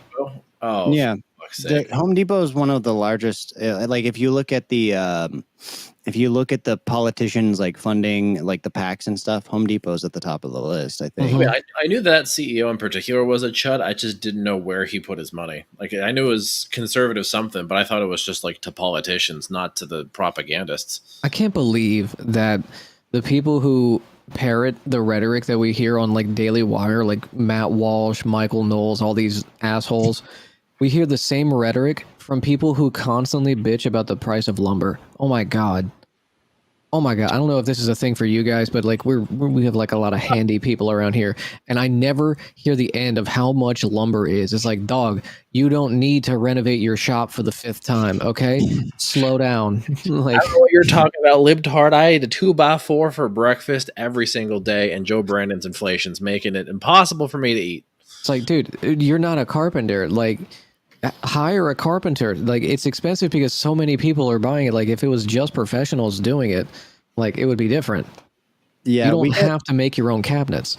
we get a lot of, like, I've heard it come up in a lot of board meetings lately, because whenever like these local governments are trying to do capital projects, there's been a lot of like, oh yeah, we can't do it this year or whatever. It costs this much more because all the materials cost so much, and that includes lumber.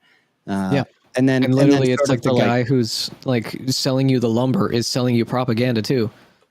Yeah, well, and the people on the ground, like I saw a thing on Facebook today. I almost commented on it, but then I was like, no, I'm not. Ooh, I'm gonna leave it treading in alone. dark waters. Yeah. It was actually, it's that funny. It was actually somebody who's on the town board who posted it, but yeah, it was something about inflation, and like there were people commenting on it like, oh, the Democrats did this, of course, which is just like really like you just I did like, that. A lot of those. yeah. This is the thing that I guess like a big piece that I want to do that would be similar to the job market thing would be like, what causes inflation? Can we please, everyone, please, like, can we all please do a little bit of economics understanding and stop just saying like, Democrat president, inflation bad, like, Yeah, whoever's president. therefore, blah, and like those little like I did that stickers are fucking everywhere, like at every gas station. I even like they're so common. I just like found one on the ground the other day, unstuck, and so I put it on my desk. But like. Like it's just wild how they all think like the Democratic president just walks into the Oval Office and turns the inflation dial to 11, like the gas price dial to 11. Like it's not a setting, like it's not programmable into the country. Like that's just plus not. it doesn't even make sense. What does he not want to get reelected? It's just like yeah, he definitely just wants there to be inflation. Like it's happening on purpose. So dumb. Wait, okay, so let me ask you this then. How would you make the argument against that?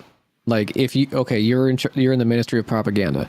What are the communication like avenues we can take to actually get people to understand like what is going on? Not not a demonization of a particular political party. Like, you know, what is the reality?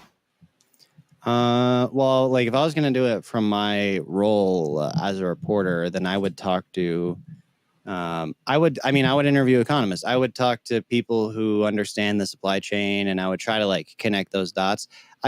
The first thing I would do is I would go out in the local community and I would find a way that inflation is like specifically impacting somebody so that you can like connect it to like the local community. If they know who it is that I'm talking to, and regardless of what that person's position is or what they think it is, and if they say like, I think it's because of Brandon, then I'd put that probably in the paper depending on how they said it.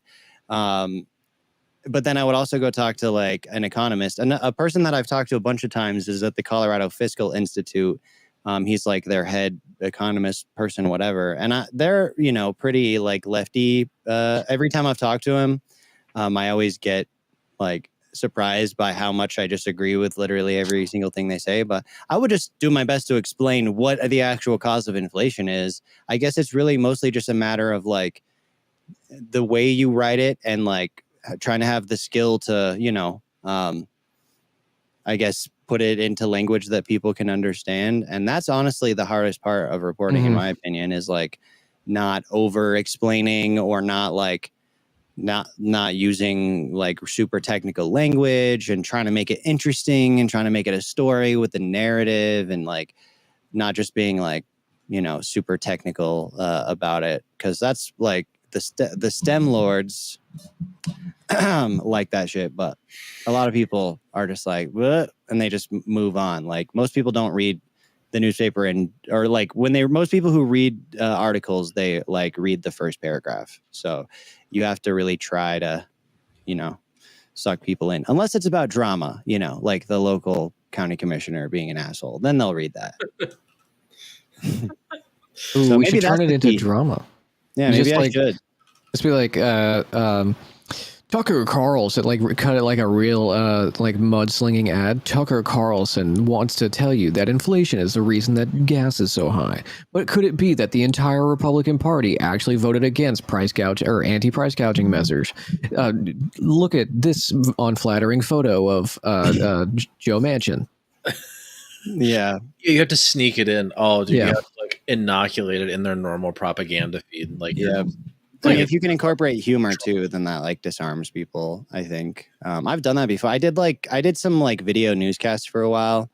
And maybe I'll go back to doing that. I need to get a hold of those. to like write a whole newscast. Yeah, I'll send you. To write a whole newscast and then edit it and make it funny and blah blah blah. It takes fucking forever. So I don't really have time because I need to keep investigating the food bank embezzlers, and that's what I'm currently doing is investigating people. That's what I've been doing on stream, and it's actually been like pretty interesting for people. I think is just showing like my whole investigative process and showing that like anybody who's interested in that kind of thing could probably do their own type of investigation as well, even if you don't have all of the like journalistic experience. But yeah, apparently, I don't know, somebody tipped us that like the people who run the food bank on the western side of the county, like Ultra Chudsville, Rangeley, has been embezzling money or like doing shady shit. And, there's definitely signs of that. But so far, I try to call people today and like got a lot of voicemails. So, but I was just I was prepping. I have like 20 pages of investigative research done on that stuff. So similar type of investigation to what I did with the county commissioner last time. I'm just like, I'm getting to the interview process and it's going to be like really crazy. And a lot of people are going to want to talk off the record or on background. Jesus, so like, what is a food bank embezzler? Like, is it people who don't need food just eating out of the food bank because it's free? No, it's like the people who run the food bank. Like they get cash donations. Yeah. So like technically they're a 501c3, so they have a board and like a director or whatever. But somebody apparently went and acted as a volunteer director earlier this year, and while they were there, saw a bunch of like, checks that were paying for certain things that like can't be accounted for, and just bad behavior in general. So, and then I started looking into the person who was like in charge or like the head of all of this stuff, and she was the town clerk at the time when the town got investigated for throwing out ballot or like destroying ballots in 2012 in a municipal election. So, when you start digging into these small communities, like you really find a lot of like local drama and history, and it's pretty funny. Jesus Christ. Oh, looks like Gremlo. We lost Gremlo. He's just disappeared. He's a little... No, I'm just switching my camera. Oh, okay. There we go. Never mind. We caught him in between. Yeah. Thank you for that. Yeah.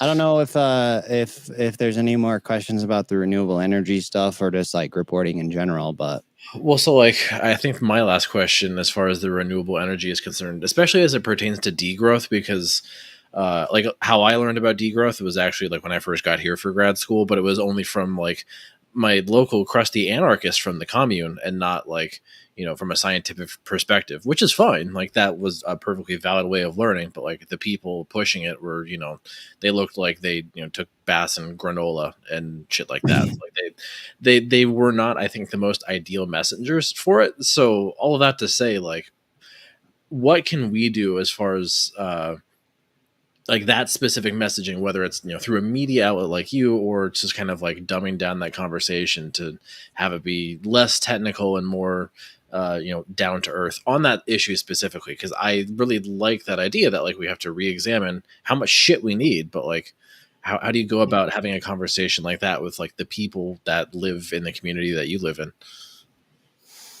I mean, just like part of it is just getting involved in general in your local community, but you have to actually have a report. Like if degrowth or climate change or sustainability are your issues, you need to have a rapport in the community that you're in order to be able to advocate about anything in particular. So like getting involved in general and actually caring. Like a lot of people show up at town meetings, or they show up, they're suddenly like, we've never seen you around, and you're not engaged in any of our other local issues, and then they'll show up for like whatever they care about, and it's just like, and then they'll disappear.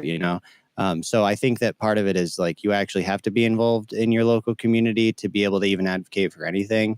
But then I guess in more practical terms, I would note that in our community, we still have a badass Doc Bob, who, you know, former medical doctor. I mean, and you know, he was my anatomy physiology teacher, like dual enrollment, concurrent enrollment teacher when I was in high school. He's a badass. He's like, you know, he's always ringing the bells about the alarm bells about climate change and writing letters to the editor and going to town meetings. And, you know, he's written a lot. He's advocated a lot for them to discontinue the use of permethrin to, like, they do aerial insecticide spraying where I'm at, you know, for the 4th of July, because, you know, got to get ready for range call, the biggest event that we have. You know, wouldn't want people complaining about mosquitoes. So that's the type of engagement that, like, if you have writing ability or you have the ability to tell a story, like writing letters to the editor or even communicating with, like, if you have a local newspaper, I really, in general, whether you're going to get involved with them at all, like, I would just figure out, do you have one? What are they reporting on? And if you can get letters to the editor out there, or you maybe, you know, maybe they need help. Maybe you can write a column for your local community. Maybe there's issues that you can lend your expertise towards. Well, this is something that I've been interested in the past. Like, I've submitted letters to the editor, but, like, could you maybe, like, for chatters, or hey, maybe me, explain, like, what is that process for someone who's submitting a letter to the editor if they, like, want to get this out into their community? What does that look like generally? For us, it's just you email. I mean, like, we have a really small community. I know you're in a smaller community as well. I mean, I have a pretty big newspaper right. that everyone more gets. Like regional. Yeah, I mean, it's the Advocate is what it's called. Okay. Well, for us, you email editor, or people, like, we have a lot of older people, so that'll just bring in actual letters. But generally, people email the editor. I mean, the way that you can figure out how to do it is probably find the letters to the editor section in the newspaper, and then ours will say, like, just, you know, if you want to send a letter to the editor, send it to this address, this email address, or this physical address. And then we have a word limit on ours. I think it's like 300 to 500 words or something like that. And sometimes we run longer stuff than that. But I mean, we've also had people, like, so you have to figure out what that process is. If they don't list anything like that, maybe they don't have a letter to the editor section. But, like, if you write letters to the editor, then you might, like, you know, especially if you're talking about something like potentially controversial, people might respond to your letter to the editor, and then maybe you respond to theirs or whatever. Maybe you spark a conversation. Okay, so let's say I wanted to draw attention to the fact that one of our Congress people went to Auschwitz and said, this is why we need a strong police state. So, like, if that's something I wanted people to be aware of, that's something that I mean, yeah, that's the thing too. Like, it's always going to come down to the editor and what they want to run and whether or not they feel like it's worth it. Because whenever an editor runs a letter, and usually they will, I mean, there's probably controversial stuff in most letter to the editor sections, but whatever they run, they're going to get heat for. They're going to have people hitting them up being like, why did you run this, blah, blah, blah. But good editors will just be like, well, if you want to bitch about it, then send your own letter to the editor. And bitch about it there. In terms of, like, what you actually write, I don't know. Like, that's really a matter of, like, you know, your community, you know how to reach them. Like, and maybe, I don't know, you don't want to be insincere, but sometimes appealing towards, like, if you're in a community like mine, then you have to couch what you say in some type of, I don't want to call it manipulative, but you have to be careful about how you phrase things. And a perfect example of somebody who does this well is Bo the Fifth Column, but that's also because he has an aesthetic about him that allows them, like, you know, these, like, reactionary He's approachable. Yeah, exactly. But it really just depends on what, like, you could have, there's probably a bunch of different approaches. Maybe people in your community just don't know about it, and just writing about it in general would make them interested. And who knows, like, if you're maybe, like, you're the editor of your local paper may be, like, more lefty than you realize, or maybe they don't. Maybe they're not. I don't know. Like, generally, journalists are pretty progressive, at least, because they, like, know about shit that's going on in the world.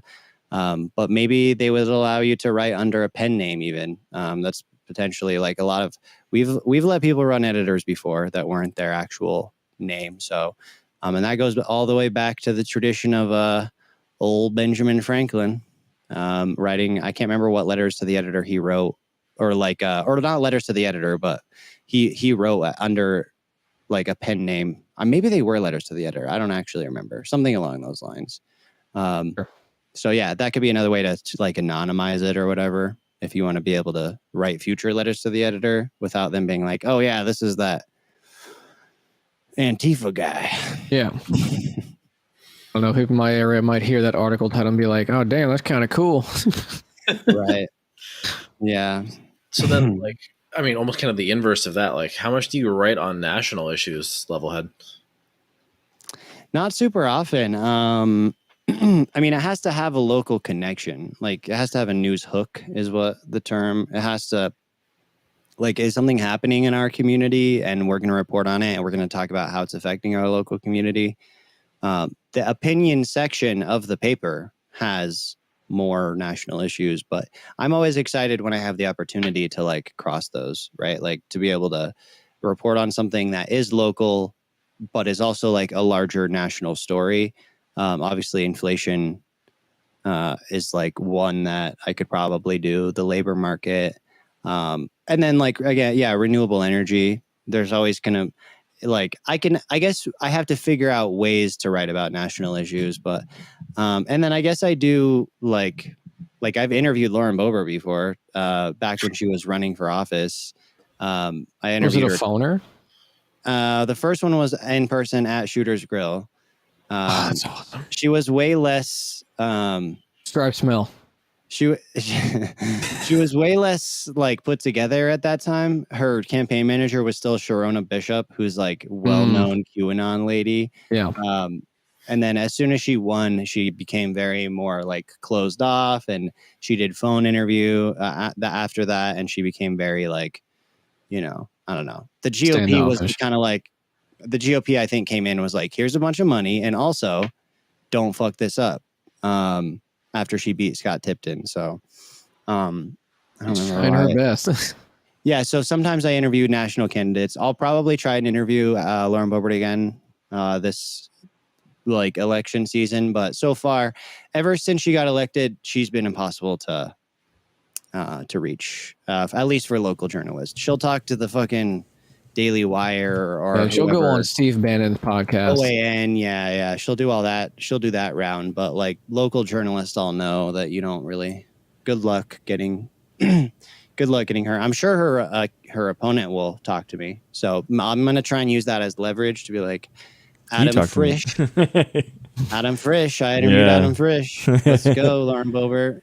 And it'll be a much different interview because before she never, she would, I tried to ask her about policy and no, she didn't. Now I can ask her about her record, her voting record, which is pretty bad. That's a good conversation starter. See if she hangs up on me. Are you going to ask her about her wanting to overturn separation of church and state? I mean, I can pick from a list. So the problem is it goes back to the thing I was talking about earlier about like how you write your letter to the editor. When I'm interviewing somebody like that, like I want to kind of trick them at first and kind of charm them at first. Not to do gotcha shit, but I have to I need to get something out of them, and then I can sort of like, this is my strategy at least, try and get into those like harder questions because, you know, I don't know. I guess I don't want them to like hang up on me and just like lose the opportunity to to get them on the record about a variety of subjects. So it's just kind of like a balance that I have to strike. So we'll see. But yeah, I mean, that seems like a pretty big one. I would also ask her about voting against increased access for formula for, you know, like people with infants, which personally affects me, or like that's weird. You know, voting against increased funding for cancer treatment for veterans because they were exposed to toxic chemicals. And there's a bunch of shit she voted on where like only 9 people in the House or less voted no. And it's just like, what are you doing? Like, this is such an easy dub. And like politically, it looks so bad, even for people in your district. But like that's an example of like, I don't think a lot of local people know about it, and I'm not just gonna like write an article being like, hey, look, Lauren Boebert, whatever. They're not gonna listen to that. So I have to get it from her. I have to get it from her mouth about why. Her mouth to their ears. Why did you do this, Lauren Boebert? Yeah, why? I think just in Imagine if general. I just opened the interview though with what Thanks. the fuck is wrong with you? Why? Yeah. Why? Miss Boebert. Why? Why? Why are you like this? No, you. Are you insane? Do you actually care? You just want to be famous? Seems like it sometimes. I mean, I think that a lot of the stuff that's not like sexy is the stuff that's needed in order to actually make an impact at the local level.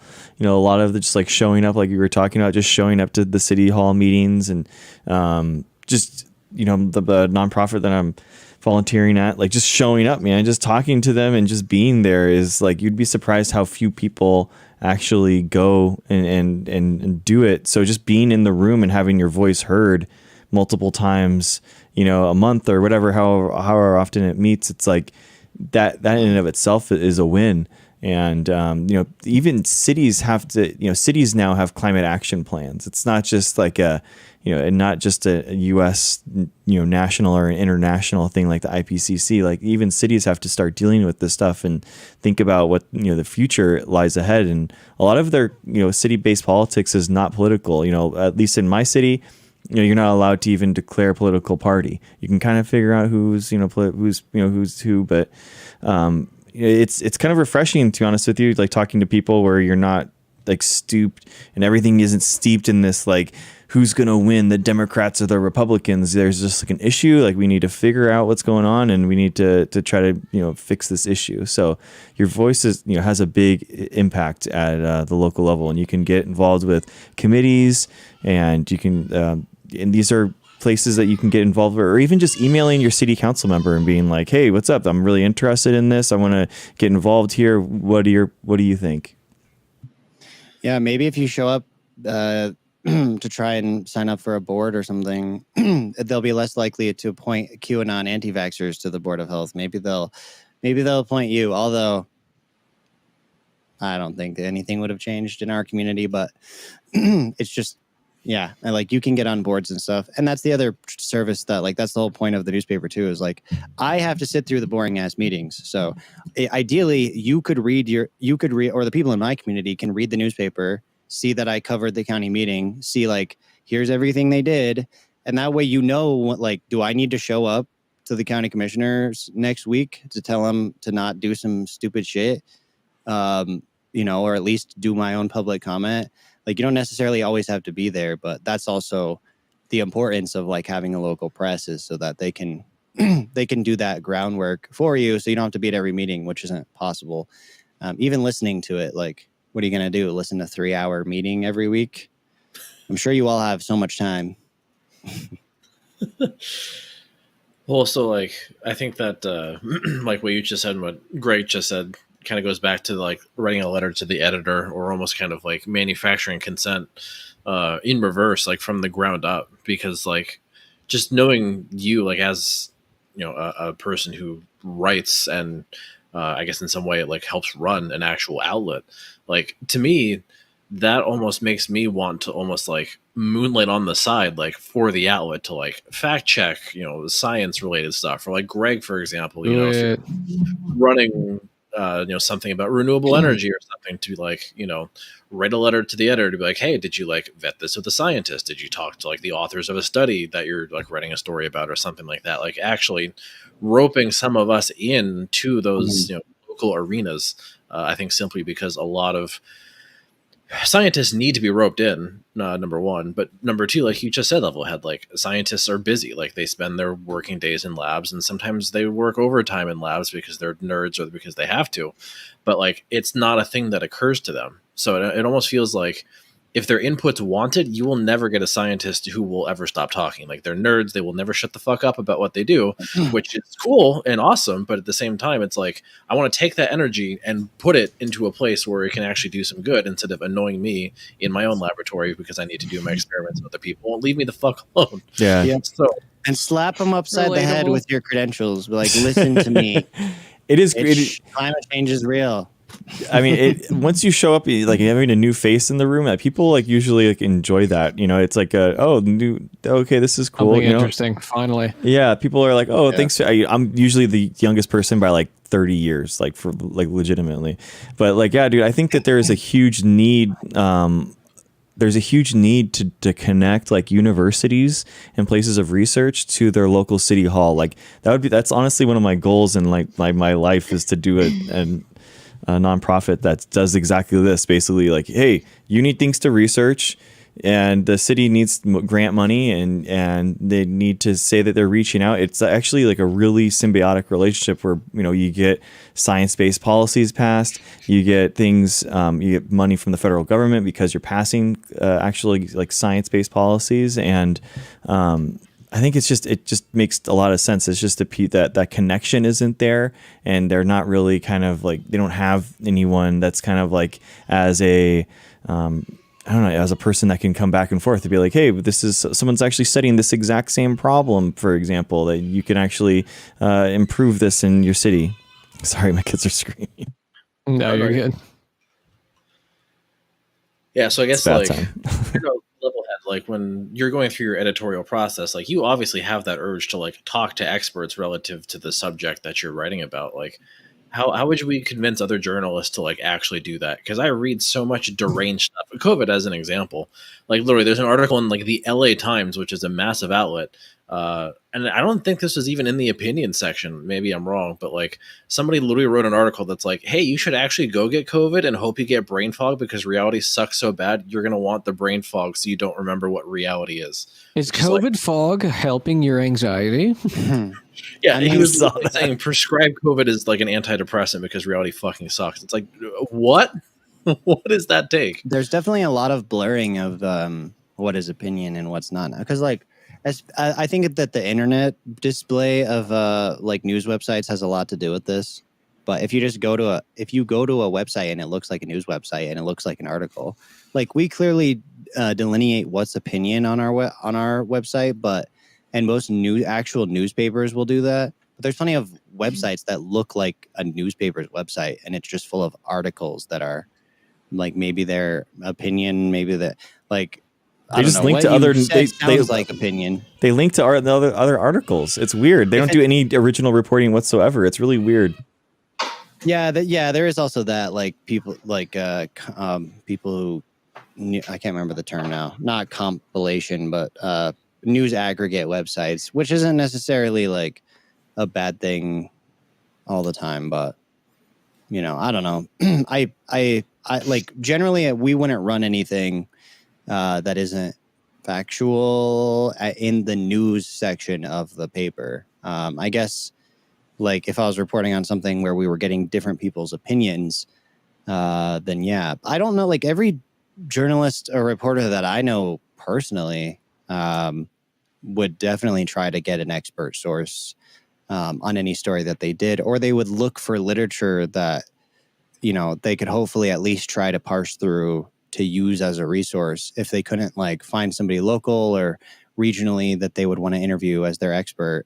But like at the national state, I don't know. The main thing that I think hampers quality in any kind of reporting is just deadlines and the grind of you got to put shit. Like we're a weekly paper. If you're putting stuff out daily, like there's only so much time you have to like quality test every single like, and you have a fact checking process and all of that, but you're still at the end of the day, like you're always working on articles and you're always like, you always are up against a deadline this week. So that's the other thing too, is, you know, if you're trying to work on I've done a bunch of stories where I'm working on a complex subject where like expert information is what I need. But like, even if I interview somebody, I'm still sitting there like trying to understand it. And it's like, I need to talk to them again. And sometimes it's hard to get a hold of people like before deadline. So I think that's the main thing that hampers it. But as far as I know, like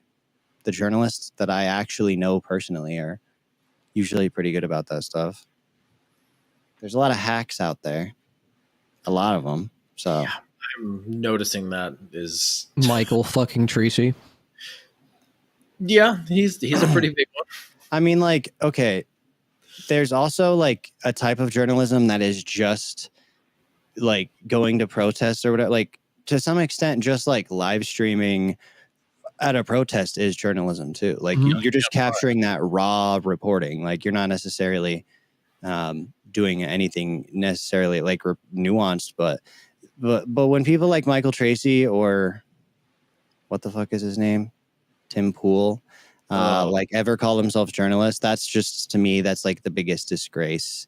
They don't even do any original reporting either. They literally just like read other articles and then like opine about it. That's all they do. Like that's not journalism. Okay, and write some shit, interview some people, get some different perspectives. You know, it's if you're barely talking about punditry.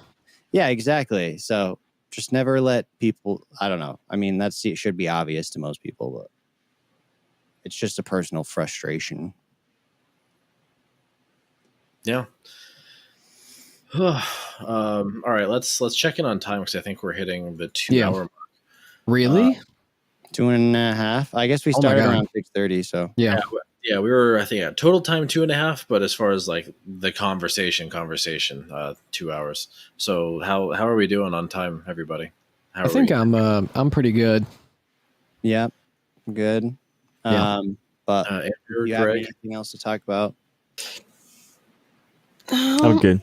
Not that I can think of.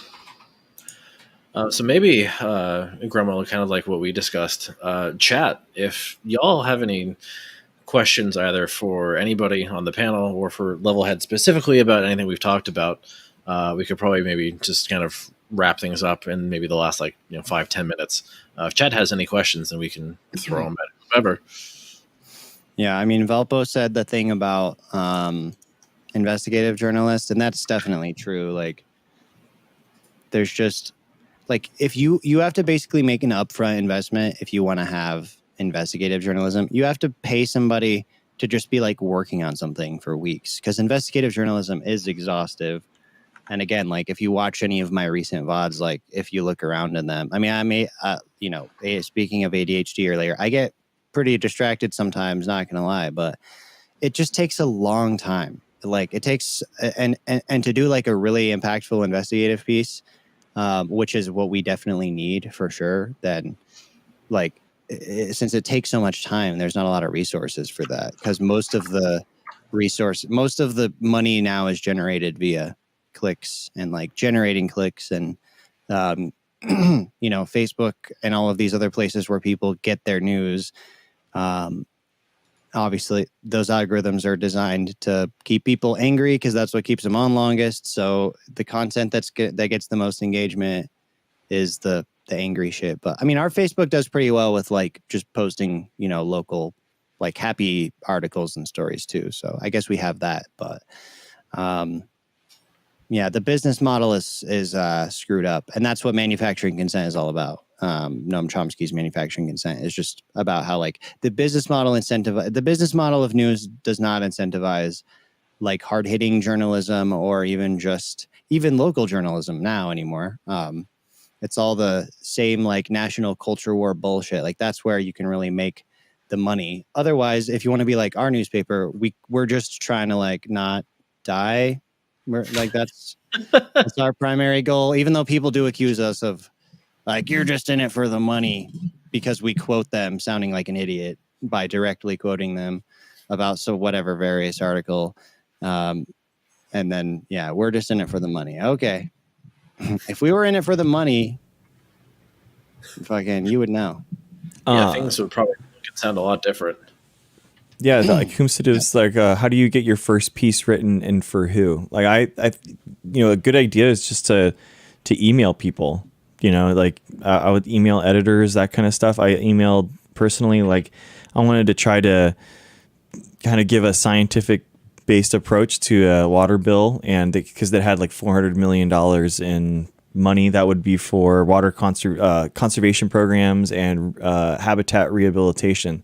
So I wanted to do kind of like what would this do? Like what's the history of this and what impact could it have? And it was a water bill So I went to and emailed a bunch of places, and it was basically journals for grad students.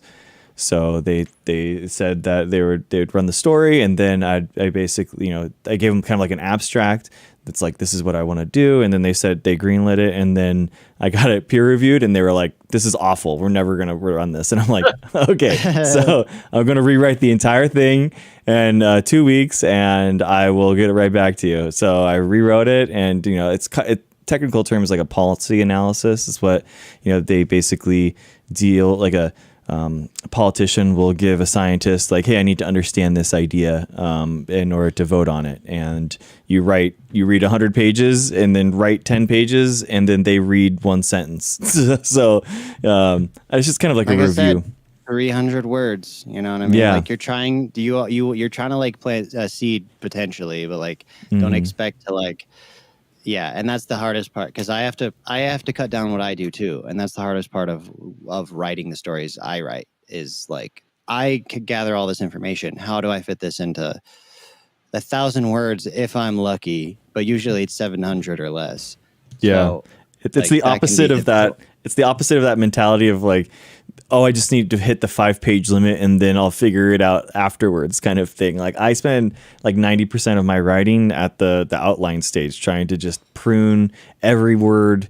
Every sentence has to matter and connect with everything else. And if it doesn't, then it gets cut. And, then yeah, I mean, it's good though. Sorry, go ahead. Oh, go ahead. I I'm just done. was going to say that, like, you can suggest stories too. Like if you know of a local journalist or an editor, like if you're aware of an issue, maybe bring up a story, because we're always looking for leads as well. So even if you're not going to write something, you might say like, hey, did you know about this? And like give a little bit of, like, if it's something that's relevant, or maybe you have evidence of something, or you like, that will lead to people that could potentially lead to them putting a journalist on it. And then the last thing I was going to mention too is that like I don't have a journalism degree. Like I went to school for digital media production. That was more focused on like production, video, audio, stuff like that. So like I've taken journalism classes, and I grew up around the newspaper. So like I've been steeped in it, but like you could potentially even do some reporting. Just saying, like if you can learn the structure of how a news article is written and how you quote people, and then a lot of it after that is just formatting. Then like, we also need more reporters, and we need to figure out how to like incentivize that, or even create like more funding for journalists that are already around. Maybe your local newspaper is already busy covering all the town hall meetings, and like they would love an investigative reporter, but maybe if somebody just would go and write a grant, then maybe they'd be able to hire an investigative reporter that could like cover an issue in your local community. So there are lots of ways, but in general, like definitely try to support your local newspaper if you have one. And it's a good way to get involved. Maybe even just trying to talk to the people who work there. Like you might find you might just stumble across a comrade or two. Yeah, for sure, man. It's cool. It's honestly getting involved at City Hall and trying to is actually really, man, there's so many people there. It really is crazy. You're like, wow, there's so much. I didn't think that there are a lot of programs going on, but then I realized that I just didn't know about the programs that were already going on. It's like the Dunning-Kruger effect, you don't know what you don't know. And it's like, as soon as I figured that out, it was like this whole world of like resources and things that are for specifically for like families and free programs and stuff to do with my kids. And it was just really, really awesome. And it's the same thing with climate change, where you're like, wow, we're actually doing a lot. And we have this huge we have a huge grant now at the city level that, people are putting a lot of money into sustainable cities. So that's something that my city is like working on right now. So it's actually really interesting. All right, so I think that's actually probably a pretty decent high note to end things on. For once, we're actually, I think, ending on a hopium-based note. Let me take a look. Yeah, I think chat seems to be pretty satisfied. All right, I think we could probably go around the horn and do our outro / shoutouts. We'll go ahead and start with our guest. And Magic wants me to take my hat off, apparently. Oh shit! Yeah, your haircut. I have a new hair. I guess my hair's just like hat hair right now, but yeah. Wow, I have hair under my hat. Amazing. Pog. No, I mean it looks good. Got a nice little fade. Yeah. Yeah, I was about to. My wife cuts hair, so like, but it's just hard to get her to do it. Oh, did she do that one? Yep. Yeah, she did a good job. Yeah, I mean that's what she does professionally, but it's just like, hey, you want to bring your work home and do it more? Get covered in more little tiny hair particles. Yeah, I could certainly see how she would be tired of that after a while. Also, Read and Rap was in chat, so Levelhead, while you do your outro, say what you want to say to Read and Rap. Read and Rap. I'm just gonna say your mom. My mom's gonna be mad. Oh, there we go. Your mom's gonna be mad that I took my hat off. Probably, yeah. Hey everybody, I'm Levelhead. I'm a rural journalist. If you want to find me on Twitch, it's LEVLHEAD. I've lately been showing my investigative process for an investigative story that I'm working on, how I compile a lot of information. I'm getting to the live interview stage. That can be pretty interesting. I talk about journalism. I also was raised in a fundamentalist Christian evangelical cult and prosperity gospel, faith healing shit. So I talk about that a lot. Sometimes on Saturdays we do Satanic Saturdays. Yeah, and I'm a big fan of all of the people here. Like watching their streams, and you'll see me around in their chat. So say hello, and thanks for having me on. It was fun. Always a pleasure, dude. This has been your second appearance, and everybody in chat enjoys your presence very much. So, again, doors always open, of course, if you're looking to come back, depending on the topic. All right, Grandma. I'm sorry. Oh yeah, go ahead, Grandma. Yeah, I'm Grandma. You can find me at twitch.tv/levelhead. It's LEVLHEAD. I get it right? Yeah, I think you got it right. Okay. Live every day, 7 a.m. Central Standard Time. You know where to find me. All right, Amber. I go by the title DN Amber on Twitch. The DN stands for D's Nuts. Ooh woo. I am live every Monday and Friday. I usually play video games, talk about politics. Sometimes we do React content.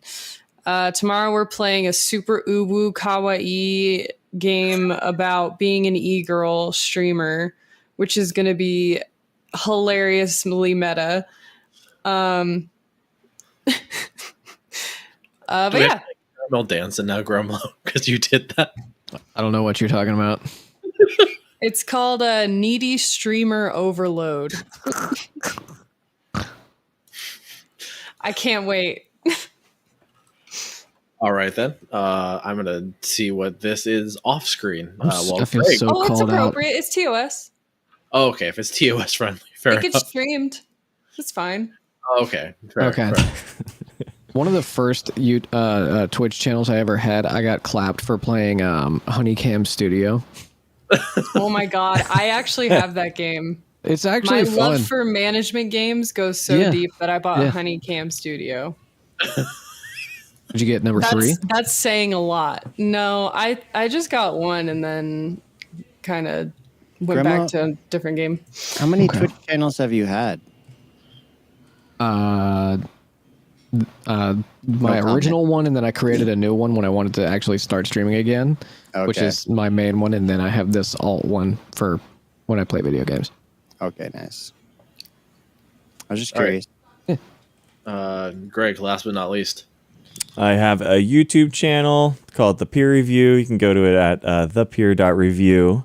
And I'm going to be uploading my nanotechnology talk with In Time this week. And then I'm at a conference the following week. And so I'm not going to be here. But yeah, check it out. Check out the YouTube channel. Thank you. Ouchie Christ. Thank you. No, I'm going to have I think Read and Rap might be able to fetch that command from LevelHead's chat, and I'll stick it in mine because that nickname is too good not to use. All right, I might, depending on circumstances, I might see Greg at the conference. So stay tuned. That might be interesting. That'd be a Ooh, cool live stream. Yeah. Live stream from the conference when you IRL. meet each other. Yes. Okay. Yes. It's like when guilds used to meet up at BlizzCon all the time, and it was always super awkward and sweaty. Oh, dude. So Marcus and I were go ahead. talking about this the other night. That it would be really cool if we could go to like some kind of science conference and have a panel on the Ministry of Science and like live stream and record it. That would be legit. Yeah, I don't know. I Oh, don't- like VidCon kind of live stream from And VidCon. basically, we kinda just take shit. our thing and go science. to a highfalutin, very academic conference and like crash it. What the fuck is up, bitches? Yeah. What's up, nerds? Hmm. I just imagine us like being in the crowd, being like, "Okay, can you stop being such a STEM lord and explain that graph?" Listen. Okay, I just refuse to let my profession dictate my outlook on life. Okay, like I love science. I love the scientific method. That doesn't mean I'm going to be a Debbie Downer, boring ass all the time. Okay, I also have a personality. So you're not You going to know? write me emails talking about how I didn't get to every single nuance in my article about groundwater and how hydrogeology works? Is that what you're saying? I guess for you, probably it not. probably wouldn't be that subject, right? No, What's the subject that you would do that for me with? genetics, Okay. CRISPR, gene editing. Hmm. I'll fuck you up. I'd probably stay away from that subject. Most people do. Let's go Pam Target to Pam Target. Amber, we're going to have to battle our... what we should do, this is a good game. Put a bunch of priming sequences, primers forward and reverse, and we should, me, you, and Marcus, we should have to, with our eyes, ocular priming efficiency calculations. Oh Jesus! Oh God! No, I mean, from like a gel? No, sequences. What do you mean? Sequences. Oh, trying to determine like best guides. Oh, and well, you shit. can't do sequences with a gel, but I I would rather find every neurotoxin available to me and shove it. Is this what STEM lords do instead of go to parties? dude. Like this is a STEM lord I drinking was game? just thinking, like, poor LevelHead Grandma just sitting there, like, what the fuck is happening? I'm just giving the toddler nod. I got lost absorbing in any the of this. sauce. I got lost in the sauce. Okay, anyway. Yeah, You guys would Graham, lose. you'll know, like when they start code switching into that language, like that's when you know they've gone like into STEM Lord mode for Yeah. sure. That's true. Yeah. There you go. Yeah, I can queue up for a match whenever that conversation starts. You're allowed. It's allowed. Alrighty. Well, it's bedtime. All right, All right. guys. Yeah, let's go ahead and wrap it up here. Levelhead, thank you again for Thanks, man. coming on, and definitely thanks you for doing what you do. It certainly helps to have somebody fighting the good fight, both on the local level and then sort of integrating what you hear around the world into what you do, both investigatively and journalistically. So thank you for being awesome, and thank you to our panelists, of course, Gremlo, Amber, and Greg, for being here tonight. And we will be back next week with a pretty interesting guest, a grad student by the name of Reed Van Schenk, if I'm pronouncing their name correctly, who wrote their, I think, master's thesis on Nick Fuentes. So that's going to be interesting to figure out how a grad student winds up picking some like weird neo-Nazi fuck to write an actual dissertation about and get a degree for it. Do I need to do any research on? I'm assuming I need to do some sort of. Do you know who that reading is? On Nick Fuentes. Oh, No. wow. Amber, So are you going live after this? no. Okay. Next time you're live, hit me up. Can you even? I don't even think you can Why? watch it. I guess he's I'll give okay you on I'll give you a YouTube. rundown. You can't watch it on Okay. Twitch. He's banned on Twitch. So You can watch like little clips of them that like I was journalists more going to read a post. Wikipedia page yeah, I'll send you some that's stuff. fine. because I can't like directly watch content like that. It troubles me too much. It troubles my optimism so much that I just end up a potato for a couple days. So I just have to like read Wikipedia articles instead. Okay. Let me know if you want like some like dirty details because I know a lot of shit about him. Exciting. Yeah. Okay. We could probably find this guy's like thesis if you want to look at it that way. That's a good idea. Yeah. Oh, yeah. It'd be How long actually is it? interesting. You know what? I mean, it'd be interesting to keep you. I was gonna say pure, but that's kind of weird. But like a clean slate. You know, keep you clean from like all the internet drama thing. Yeah, like and just unsullied. yeah. Do you know what I Yeah. mean? Like Out a of Twitch poll. yeah. It'd be really interesting. Spiritually and physically. Because you're out of unique Twitch right poll. now. You're very unique. Like not a lot of people have your perspectives, so it's like, yeah, You'd be surprised how many people are like, "Who the fuck is this guy?" We're You'd be weird. very surprised, even in Yeah. this space. we're very weird. It's true. Yeah. Well, but you gotta talk about these fuckers because people like Paul Gosar and Marjorie Taylor Greene are like taking talking points and advice from people like him. So Yeah. Yeah, Marjorie Taylor Greene and Lauren Boebert got in a screaming match because Marjorie Taylor Greene was like hanging out with Nick Fuentes. Wait, what? When did this happen? This was right around it was right after the photos of Marge hanging out with Fuentes leaked. It was like a week after someone wrote something. I think it was in it might have been Reuters about Marjorie Taylor Greene and Lauren Boebert seen in a visible screaming match in front of their offices. And part of the conversation was about her hanging out with Fuentes because she's like giving the game away. Oh yeah, Lauren Boebert definitely doesn't ever do that. By the way, Yeah. Wait, scream at people or or doesn't give fuck the around game and, like, away. You know, Oh, like yeah. tweeting, "This is 1776" on Right. January 6th. right? She never like oversteps into like, okay, maybe there's no mask like anywhere to be found. No. Yeah, or Lauren- saying the church should run the government. End quote. Yeah, the church should direct the government, not the government directing the church. This was she got into a screaming match with Cheney, is what the article that I found is. Oh, that was over Jewish space lasers comment. Yeah. I'm gonna have to find that. That's interesting. I don't remember that. Oh.